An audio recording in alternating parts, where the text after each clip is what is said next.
teman-teman. Hari ini kita akan membahas lebih dalam mengenai Peraturan Daerah Istimewa Yogyakarta Nomor 3 Tahun 2013 tentang pengelolaan sampah rumah tangga dan sampah sejenis sampah rumah tangga. Mari kita simak.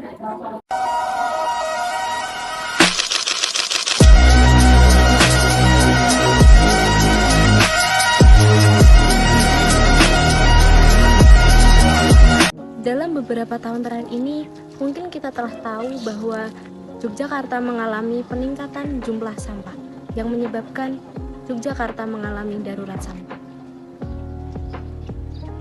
Yogyakarta yang dikenal sebagai kota budaya dan juga kota pelajar, saat ini telah mengalami permasalahan mengenai pengelolaan sampah. Banyaknya tempat pembuangan akhir yang telah penuh dan kurangnya kesadaran masyarakat menjadi gambaran nyata bahwa Yogyakarta telah mengalami darurat sampah. Sampah menjadi permasalahan sosial yang hingga saat ini masih sulit untuk diatasi secara sepenuhnya. Meningkatnya jumlah penduduk menyebabkan sampah pun kian meningkat. Maka dari itu, kelompok kami akan membahas mengenai Perda DIY nomor 3 tahun 2013 mengenai pengelolaan sampah rumah tangga dan juga sampah sejenis sampah rumah tangga. Baiklah, saya di sini akan menjelaskan dan memaparkan isi dari Perda DIY nomor 3 tahun 2013 tentang pengelolaan sampah rumah tangga dan sampah sejenis rumah tangga. Pada bab 3 pasal ke-8. Adapun isinya yang pertama, penyelenggaraan pengelolaan sampah dilakukan secara sistematis, menyeluruh, dan berkesinambungan. Artinya, pengelolaan sampah harus terencana dengan baik, pengumpulan, pemilahan, pengangkutan, pengelolaan sampai ke pembuangan akhirnya. Selain itu, harus dilakukan secara menyeluruh, mencakup seluruh wilayah daerah istimewa Yogyakarta dan berkesinambungan. Artinya, harus berkelanjutan dan terus-menerus dilakukan tanpa berhenti.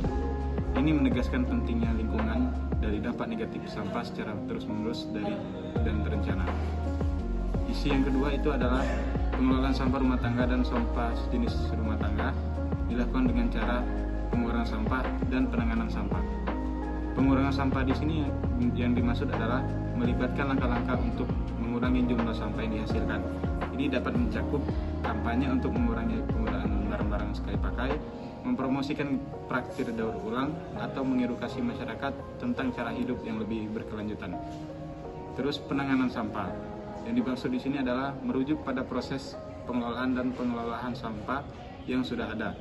Ini mencakup aktivitas seperti pengumpulan, pengangkutan, pemilahan, pengelolaan, dan pembuangan akhir sampah secara aman dan sesuai dengan regulasi yang berlaku.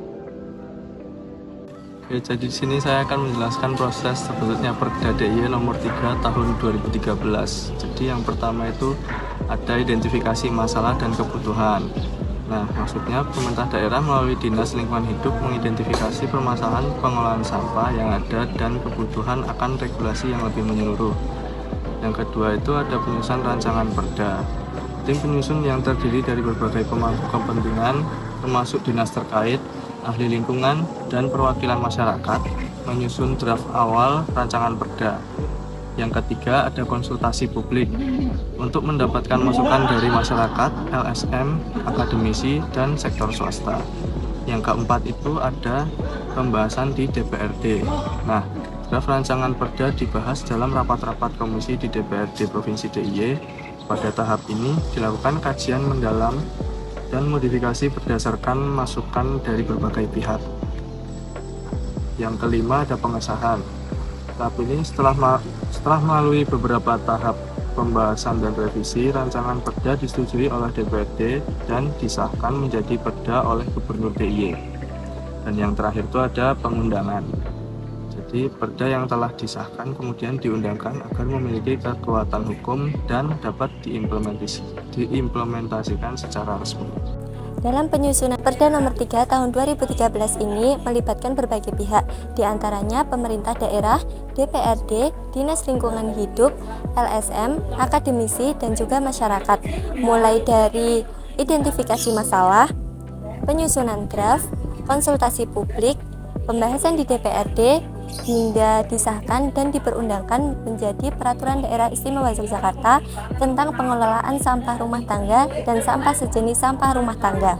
Nah, di Yogyakarta sekarang ini kan masih darurat sampah karena yang pertama itu TPS Piungan itu ditutup. Nah, menurut kalian langkah-langkah apa saja sih yang bisa dilakukan masyarakat untuk mengurangi limbah sampah ini?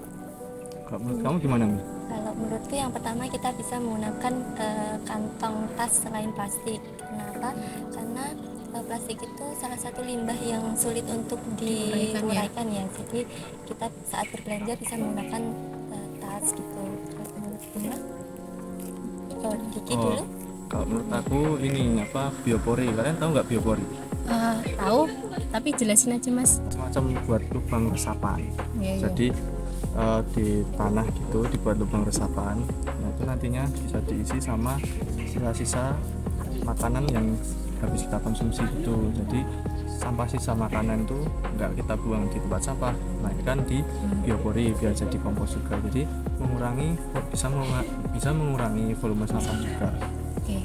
Kalau menurutku masyarakat bisa membedakan antara mana sampah organik sama anorganik. Kalau sampah organik contohnya tadi kayak yang disampaikan sama Mas Diki itu sebagai masyarakat nanti upayanya bisa membuat biopori tadi. Jadi sampahnya nggak masuk ke sampah organik tuh nggak masuk ke TPS gitu. Jadi yang di TPS cuman kayak limbah-limbah organik aja biar nggak menambah volume sampah yang ada di TPS. Itu sih menurut aku. Terus kalau yang kayak sampah botol-botol gitu menurut kalian gimana? Kalau sampah botol plastik ya mungkin bisa dikumpulin terus bisa dijual ke pengepul-pengepul dan hasilnya itu juga bisa nambah pendapatan kita gitu. Kesimpulannya, Perda Nomor 3 Tahun 2013 ini merupakan langkah penting dalam mengatasi masalah sampah di Yogyakarta. Perlu adanya perbaikan dan juga upaya dari semua pihak untuk meningkatkan efektivitasnya. Dengan kesadaran masyarakat, kita mewujudkan lingkungan hidup yang lebih sehat dan juga bersih.